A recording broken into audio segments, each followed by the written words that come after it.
Shalom, shalom, que la paz del Altísimo sea con cada uno de ustedes, mis hermanos, en esta hora. Quien les habla, su hermano Carlos Toribio, de la iglesia Linajes Escogido, de mi pastor Andrés Reyes. Y estamos por este medio, hermano, para así teletransmitiendo estudios bíblicos, escatológicos, acerca de diferentes profecías que la Biblia nos habla para los tiempos finales. En el día de hoy vamos a iniciar con una profecía y es con Apocalipsis 17. Vamos a estudiar acerca de la gran ramera, Babilonia la Grande.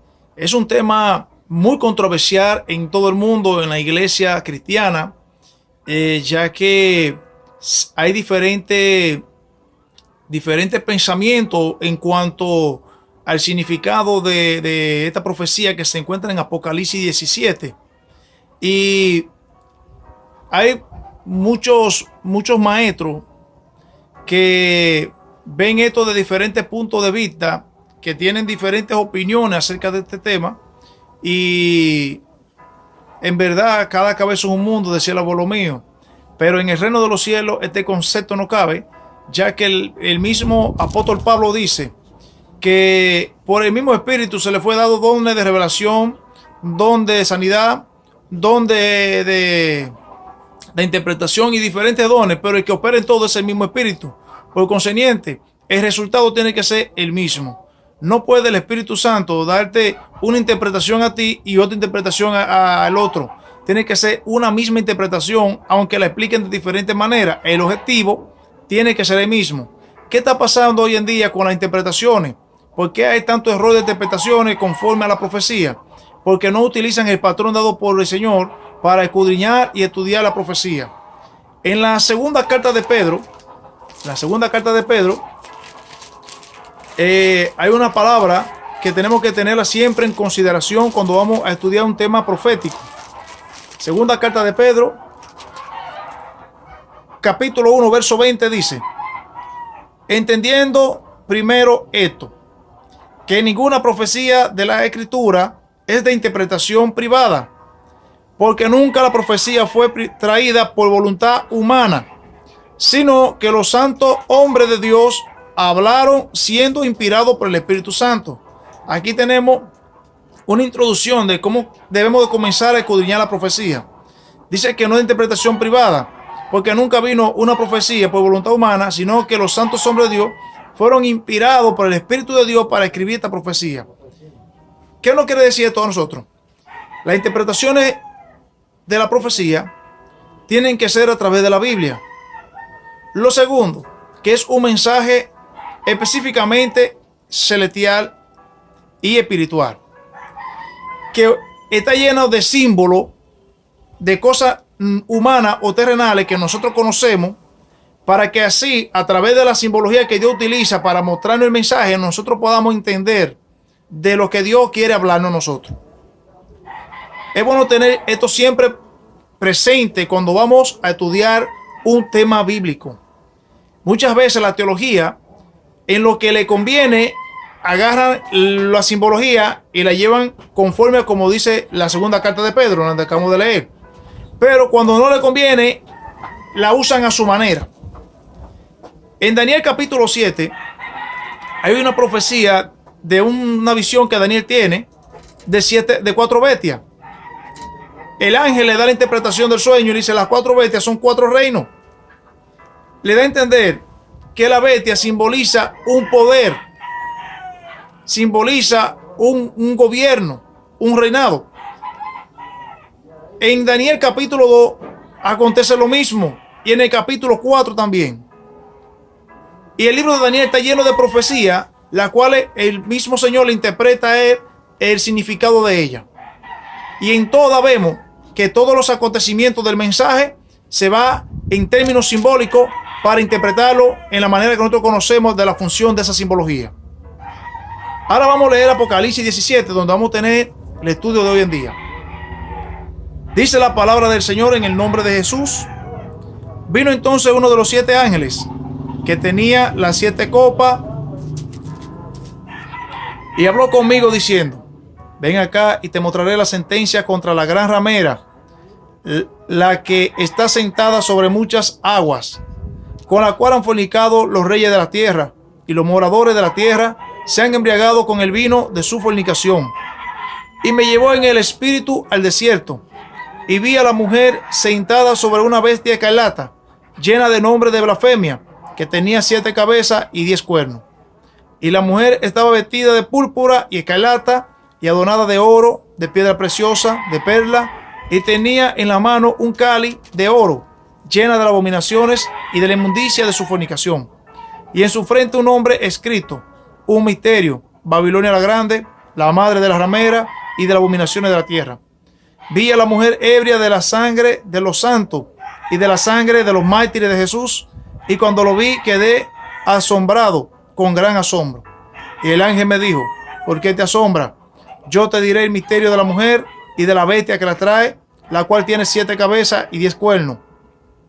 La bestia que ha visto era y no es, y está para subir del abismo e ir a perdición. Y los moradores de la tierra, aquellos cuyo nombre no están inscritos desde la fundación del mundo en el libro de la vida, se asombrarán viendo la bestia que era y no es y será. Esto es para la mente que tenga sabiduría. Las 7 cabezas son 7 montes sobre los cuales se sienta la mujer, y son 7 reyes. 5 de ellos han caído, uno es y el otro aún no ha venido. Y cuando venga es necesario que dure breve tiempo. La bestia que era y no es también el 8º, y es de entre los 7, y va a la perdición. Y los 10 cuernos que ha visto son 10 reyes que aún no han recibido reino, pero por una hora recibirán autoridad como reyes juntamente con la bestia. Estos tienen un mismo propósito, y entregarán su reino, su poder y entregarán su poder y su autoridad a la bestia. Pelearán contra el cordero, y el cordero lo vencerá, porque él es Señor de señores y Rey de reyes, y los que están con él son llamados, elegidos y fieles. Me dijo también, las aguas que has visto donde las rameras se sientan son pueblos, muchedumbre, naciones y lengua. Los 10 cuernos que viste en la bestia, estos aborrecerán a la ramera y la dejarán desolada, desnuda, y devorarán su carne y la quemarán con fuego, porque Dios ha puesto en su corazón el ejecutar lo que él quiso, ponerse de acuerdo y dar su reino a la bestia hasta que se cumpliese la palabra de Dios. Y la mujer que ha visto es la gran ciudad que reina sobre los reyes de la tierra. Amén. Señor, te damos gracias por esta palabra y te pedimos, Dios, que tú nos des sabiduría y entendimiento, y que tú, Señor, nos pongas de nuevo en mi boca para hablar tu palabra, y aquellos que puedan, Señor, ver, escuchar este mensaje, este estudio, puedan, Dios mío, adquirir el conocimiento real, que puedan despertar, Dios mío, que puedan escapar de esta falsa doctrina que azota a la iglesia, que tiene a la iglesia embullada, que tiene a los moradores, los miembros de la iglesia embriagados, Dios mío, Padre, que no tienen una estabilidad emocional ni espiritual a causa de la embriaguez del conocimiento y de la enseñanza que han recibido. En el nombre de tu Hijo amado, Dios, ahora decretamos, Señor, libertad para esa mente, para que se llenen del conocimiento verdadero, en el nombre de tu Hijo amado. Gracias, Señor. Aquí acabamos de leer la lectura que se encuentra en Apocalipsis 17. Y antes de comenzar, quiero compartir algunos estudios que he escuchado, en los comentarios y lo que se enseña a través de los estudios de este tema. Y es que para la mayoría de los cristianos, de los pastores, según enseña la teología, según enseñan los pastores, la iglesia entiende que la gran ramera es la iglesia católica, que esta mujer representa el Papa, que esto es un poder imperial, y enseñan y manifiestan esta doctrina en las iglesias, y los miembros de la iglesia la aceptan como buena y válida, y tienen a la iglesia católica como el anticristo, como el gobierno mundial que registra la Biblia según ellos. Pero cuando tú lo enfrentas y tú le demandas razón acerca de esta enseñanza y fundamento bíblico, nunca te dan una respuesta, se callan, obvian lo que tú le estás diciendo y te tienden por reverde, muchas veces hasta te cierran la puerta, le prohíben a sus miembros que se reúnan contigo, porque son ciegos, lo hacen en la ignorancia. Ellos piensan que saben todas las cosas y que tienen la verdad en sus manos. Pero hoy En este momento vamos a comenzar a estudiar este punto. Y vamos a estudiarlo por la palabra. ¿Qué dice la palabra acerca de esta mujer? Y vamos a utilizar solamente la Biblia para conocer estos puntos, hermano. Ya que ninguna interpretación profética son privadas. Porque nunca antes la profecía vino por voluntad humana, sino que fue revelada a los santos hombres de Dios a través de su Espíritu Santo. Por consiguiente, de la única manera que tú puedes entender una profecía es a través de la Escritura. Ella es la única que te puede dar la correcta interpretación de ella. Aquí tenemos varias simbologías que Dios utiliza para que nosotros podamos entender el mensaje. La primera es una mujer. La segunda es una bestia. La tercera es Babilonia. Término simbólico que le damos muchas veces una interpretación directa. Tenemos ciertas cualidades también que tenemos que buscarle su significado y fundamento, como es el cáliz de oro, como es los 10 cuernos, como son también los utensilios, la vestimenta y las decoraciones que adornan a esta mujer. Pero vamos a comenzar desde el principio, ya que la iglesia ha manifestado que esta mujer representa a la iglesia católica por los sucesos acontecidos desde la iglesia primitiva, desde los años 300 después de Cristo hasta hoy en día, lo cual ellos dicen que ese ha sido el papel de esta mujer.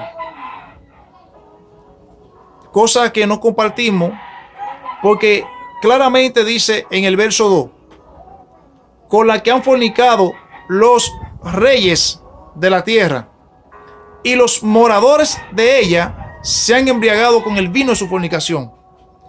Primeramente, que en el punto número 2 no me hace una separación de los reyes de ahora y los reyes del Antiguo Testamento.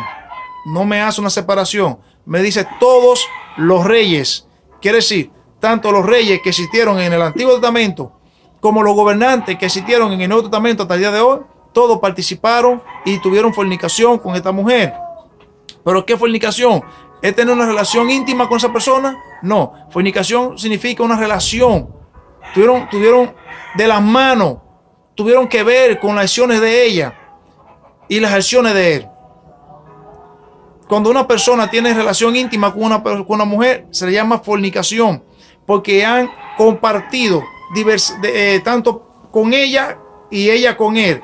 Entonces, lo que me está diciendo aquí, que esta mujer ha tenido una relación cercana de la mano con estos reyes, con estos príncipes.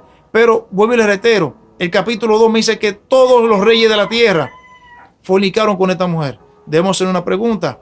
¿La iglesia católica existía en los tiempos del rey David? ¿La iglesia católica existía en los tiempos del rey Josías? Pero también tenemos el rey acá, Jeroboam, Saúl y un sinnúmero de reyes que la Biblia menciona que tuvieron relación, que fornicaron con esta mujer. Pero la iglesia católica no existía en esos tiempos. Por consiguiente, es imposible que aquí estuviera hablando de la iglesia católica.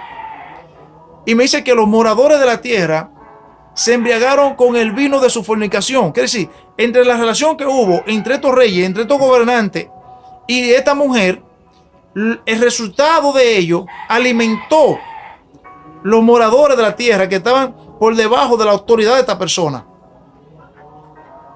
Y ahí tenemos entonces desde el principio también, tenemos a Caín, tenemos a Balaam, tenemos sin número de personas que más adelante, cuando estemos en el tema de vino de su fornicación, vamos a aclarar ese punto. Otro punto que también contradice la enseñanza de decir que la iglesia católica es que en el versículo 6 dice que la mujer estaba ebria de la sangre de los santos, y de la sangre de los mártires de Jesús. Aquí la Biblia da a entender que cuando dice de la sangre de los santos, está hablando de los profetas del Antiguo Testamento, y de la sangre de los mártires de Jesús. ¿Quiénes son estos los mártires de Jesús? Todos aquellos que han muerto después de la resurrección de Cristo para acá, hasta el día de hoy. Estos son los mártires de Jesús. Ahora la pregunta vuelvo y la hago. ¿La iglesia católica existía en los tiempos que mataban a los profetas? ¿Estaba presente la iglesia católica? ¿Verdad que no? Por consiguiente, voy y reitero, es imposible que esta profecía esté hablando de la Iglesia Católica. Ahora vamos a identificar a la mujer. ¿Quién es esta mujer? Para poder identificar si verdaderamente todos los reyes de la tierra han tenido una relación con esta mujer. Conforme a la palabra del Señor. ¿Qué representa una mujer? Y no solo conforme a la palabra, nos podemos ir también, hermano, al término humano, para que sea más entendible. Una mujer representa principio, comienzo, descendencia. Si mi madre no me hubiese traído al mundo, yo no existiría. Pero si yo no existiera, gracias a mi madre, tampoco existirían mis hijos. Y los nietos tampoco existirían, ni los bisnietos. El principio de todo ello está en mi madre. De ella descendemos todo lo que somos. Gracias a la decisión de traernos al mundo, hoy somos lo que somos y transmitimos lo que poseemos. Ella representa mi comienzo, mi inicio y el de mi familia. En Génesis capítulo 3, verso 20, Génesis capítulo 3, verso 20 dice la santa palabra. Dice: y llamó a Adán el nombre de su mujer Eva, por cuanto ella era madre de todo lo viviente. La descendencia humana sale de Eva.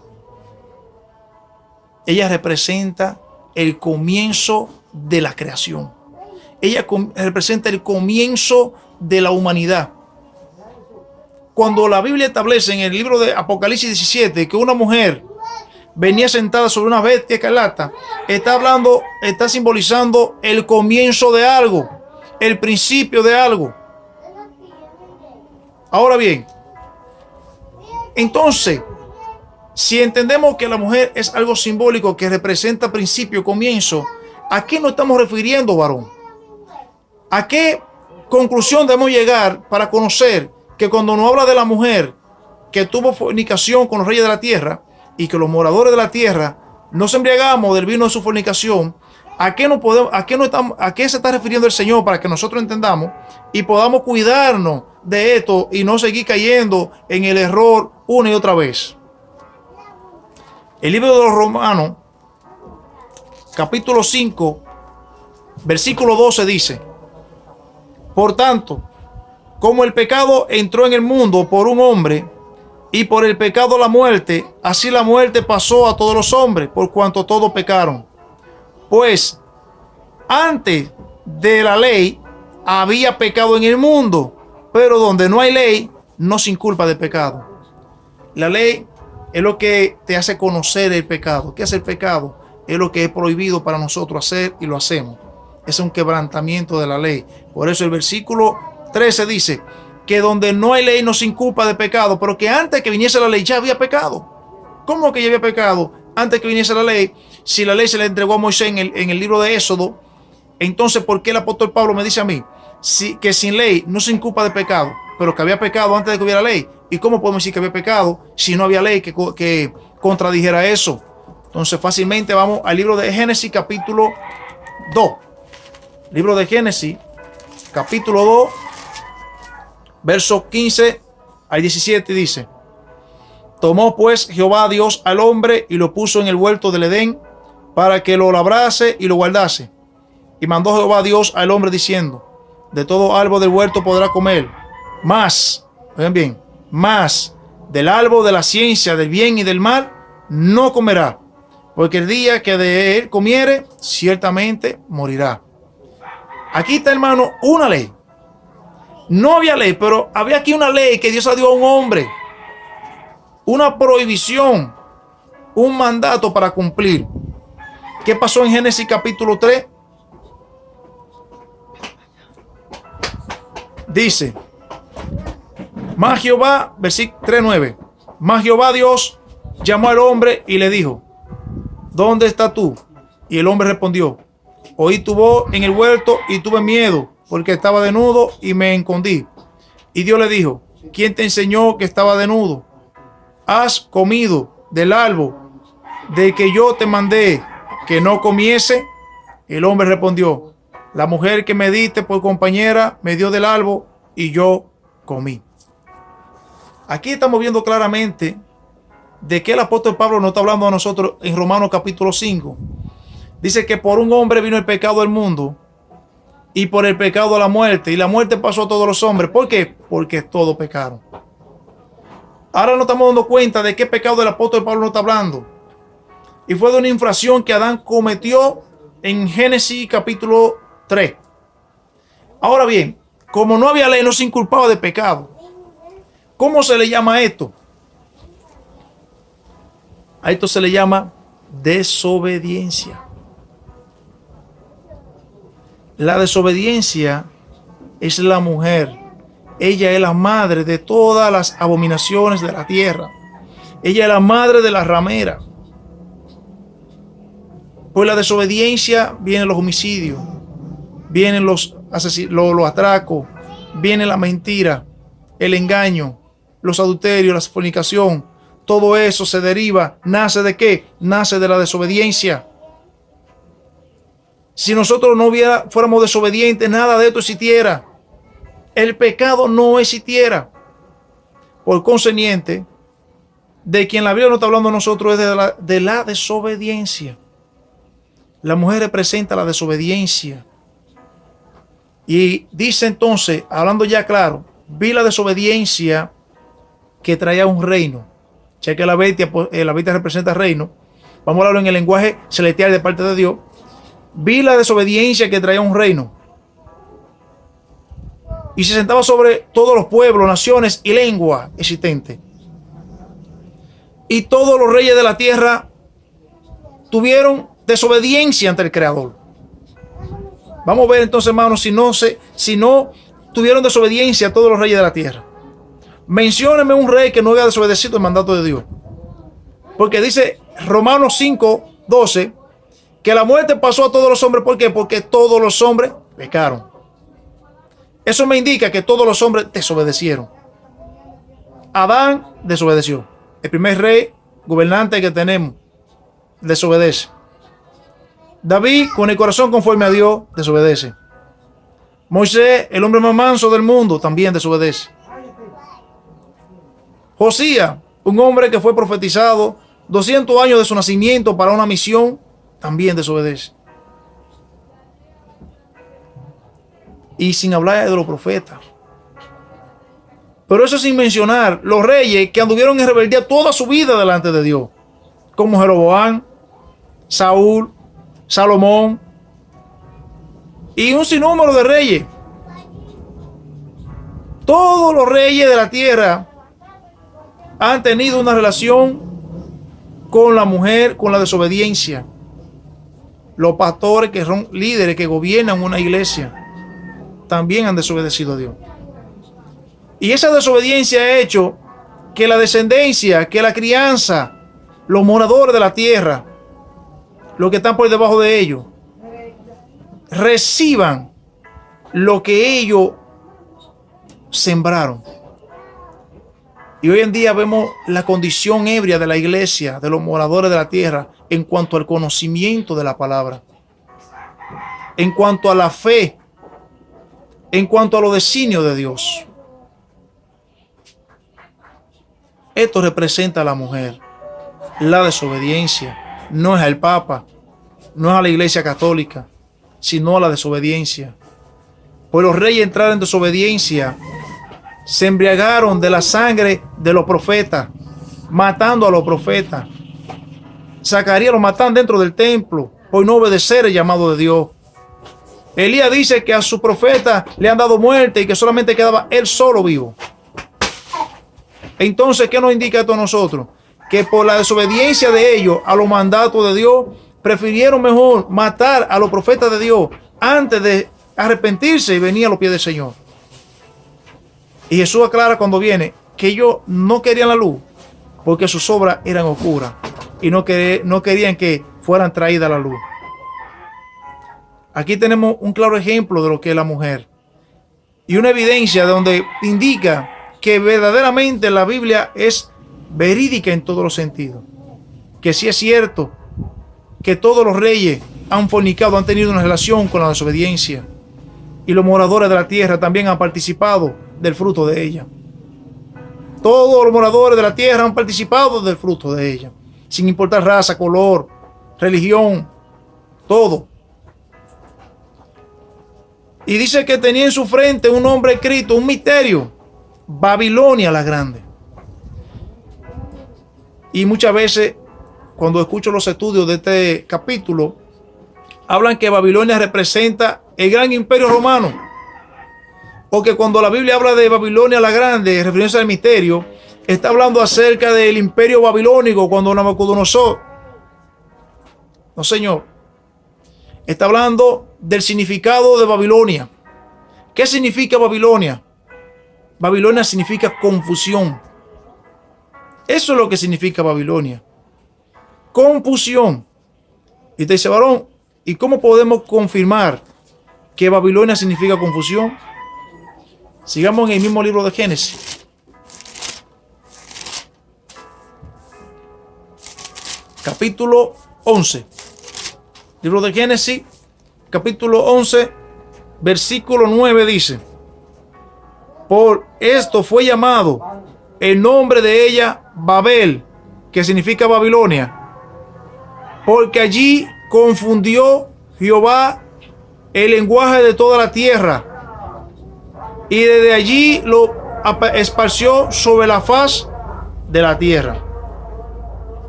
Cuando la Biblia dice un nombre escrito, un misterio, Babilonia la Grande, la madre de la ramera, está diciendo, he aquí que esta mujer tiene en su frente, tiene en su visión, en sus planes, traer confusión a la iglesia, traer confusión a la humanidad. Por eso dice que estaban ebrios. Una persona ebria, una persona que no te acuerda, una persona que no tiene un raciocinio normal en ese momento, que no puede razonar normalmente a causa de esa embriaguez. Por eso dice, tenía en su frente un misterio. Babilonia la Grande, la madre de la ramera. Y es que su objetivo era traer confusión, perdición a la humanidad. Como dice la palabra, el enemigo solo viene ¿para qué? Para matar, hurtar y destruir. Para hurtar, matar y destruir. Ese es el plan de ella. Confundir, ¿para qué? Para destruir. Hoy en día, cuando nosotros vemos y ponemos nuestros ojos en la enseñanza de que Dios, cuando habla en Apocalipsis 17, habla de la iglesia católica y lo vemos yo como el enemigo, y no nos ponemos a fijarnos en nuestra conducta para ver si andamos en obediencia a la palabra, si la doctrina que tenemos es una doctrina conforme a los propósitos y voluntad de Dios, o es una doctrina de hombre, para cuidarnos de no andar sujeto a la enseñanza de esta mujer, para no andar gobernado y dirigido por el reino que esta mujer trajo. ¿Cómo estamos seguros de que quien nos gobierna a nosotros es el reino de Cristo y no el reino de la bestia que esta mujer trajo, que reina a través de la desobediencia de los hombres? ¿Cómo podemos estar seguros? La Biblia dice que el pueblo perece por falta de conocimiento. Y hoy en día el pueblo está pereciendo por lo mismo, por falta de conocimiento, por falta de sabiduría, porque no escudriñamos lo que nos enseñan, sino que nos vamos allí a la casa y ya, gracias Señor por ese gran predicador, por ese gran maestro, sin saber cuáles son las intenciones que trae el espíritu que ese hombre posee dentro de él. La Biblia manda a nosotros a escudriñar los espíritus para ver cuál viene de Dios. Cuanto más a un hombre, hermano. Cuanto más a un hombre. Bendito sea el nombre del Señor. La bestia en la cual la mujer está sentada, no necesitamos de muchos estudios para entender, ya que el mismo capítulo define a la bestia como un reino. La bestia que era, que no es y que ha de venir. ¿Cuándo esta bestia fue? Muchos dicen que la bestia que era el principio de la iglesia romana apostólica, al inicio de los principales papados, en los tiempos 300 después de Cristo. Y cuando llegan a la conclusión de definir los 7 reinos, pues los 7 montes, entonces no encaja la definición de ellos con la definición bíblica. Porque comienzan diciendo que el primer reino de los 5 que habían caído era Babilonia, Medo-Persa, Grecia, Roma imperial y un sinnúmero de cosas que ahora mismo no las tengo en mente porque son cosas ficticias de carencia bíblica y nunca van a encajar porque mientras no pongan el primer reino donde debe de ir, ninguno de la enseñanza que tienen van a encajar. ¿Cuál es el reino que era y que no es conforme a la Escritura? Leemos en el mismo capítulo 5 del libro de los Romanos. Dice: por tanto, como el pecado entró en el mundo por un hombre, y por el pecado la muerte, así la muerte pasó a todos los hombres, por cuanto todos pecaron. Pues antes de la ley había pecado en el mundo, pero donde no hay ley, no se inculpa de pecado. No obstante, versículo 14, no obstante, reinó la muerte desde Adán hasta Moisés, aún en los que no pecaron de la manera de la transgresión de Adán, el cual es figura del que había de venir. Aquí nos dice la Biblia a nosotros que cuando Adán desobedece, la desobediencia que era esta mujer, que trae consigo una bestia, un reino. ¿Cuál es el reino? ¿El reino de la Iglesia Católica? ¿El reino papá? No, señor. El reino de la muerte, dice la Biblia. Porque Dios le dijo a Adán en Génesis capítulo 2, versículo 15, el día que tú comas de este árbol, ciertamente morirá. Y cuando Adán comió del árbol, ¿qué pasó con Adán? Adán murió. Pero no murió físicamente, como los teólogos hoy en día quieren ilustrar esa palabra. Murió espiritualmente. Por eso Jesús vino a darnos vida nuevamente a nosotros. ¿Y cuál fue la vida que Jesús vino a darnos? Fue la vida espiritual que Adán perdió a través de la desobediencia. Porque dice el libro de Romanos que la desobediencia trajo consigo que el pecado. Y el pecado que da luz a la muerte. Y dice que la muerte pasó a todos los hombres por cuanto todos pecaron. Y la muerte reinó desde Adán hasta Moisés. Pero no quiere decir que la muerte se detuvo ahí. ¿Qué pasó en Moisés? En Moisés viene la ley. En Moisés Dios escoge un pueblo para sí llamado Israel. Y le pones leyes. Leyes muy severas, muy fuertes, las cuales fueron necesarias para conservar el pueblo hasta el Mesías príncipe. Ya que había un imperio gobernando el mundo, llamado el imperio de la muerte, que su poder se manifestaba en el pecado. Por consiguiente, el pueblo de Dios, que es el pueblo de Israel, Dios tuvo que poner esta ley severa para que el imperio de la muerte no se apoderara del pueblo de Israel y la promesa de Dios entonces se perdiera. Por eso la ley decía que el que mate debería ser muerto, que el que cometía abominaciones debería ser muerto.